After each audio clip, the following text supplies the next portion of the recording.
Sveiki, esu Laurynas, biologijos mokytojas ir šią savaitę mano vaikai kūrė širdies modelį, aiškinasi narkotikų žalą smegenims, lygiai taip pat atlieka tyrimą, kaip chloras veikia mūsų augalus. Sveiki, aš esu mokytoja Karolina ir šią savaitę mano mokiniai kūrė 3D animacijas, plokštuminės animacijas, produkto dizaino koncepcijas ir bandė paslėpti visas įmanomas priemonės nuo manęs. Aš esu Žygimantas ir šią savaitę mano mokiniai gilinosi į sporto tematiką, darė daug rekordų ir netgi saltų.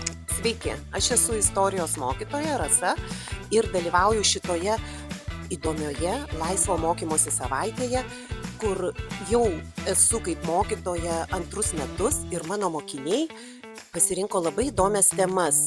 Dominyka parodys, kokią naudą neša knygos. Pati dalyvavau eksperimente Pabėgimo kambarys. Sveiki, esu Patricija, Vilniaus humanistinės mokyklos matematikos mokytoja ir šią savaitę mūsų mokiniai atlieka įvairiausius tyrimus, pradedant nuo dronų konstravimo, įvairių psichologinių tyrimų, pabėgimo kambarių ruošimo ir baigiant net tokiais dalykais kaip kriptovaliutų kasimas ant popieriaus.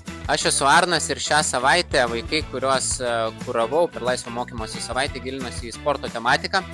Gilinosi ir keiščiausias pasaulyje sporto šakas, taip pat rakečių sporto įvairovę, na ir taipogi turėjom akrobatiką bei sporto mitybą.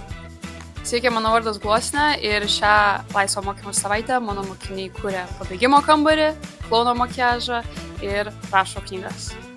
Aš esu Vaida ir šią savaitę nieko nedarau, tik tai spausdinu. Ir dar spausdinu, ir dar jie visi laukia, kad irgi atspausdinčiau. Sveiki, aš esu Aistė.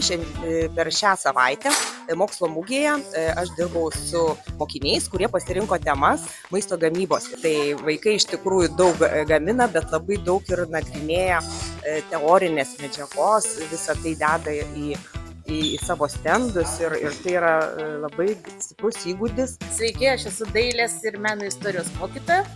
Ir šią savaitę mokiniai mane labai nustebino savo įdomiais projektais.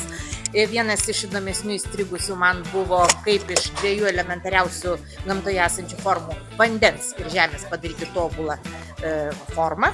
Taip pat labai nustebino maloniai savo estetiką, ieškojimas kinematografiją sujungti su žodžiu. Šią savaitę buvau su 7-okais, 8-okais ir 9-okais ir stebėjau, kaip jie kuria, programuoja, svajoja ir labai smagi buvo savaitė.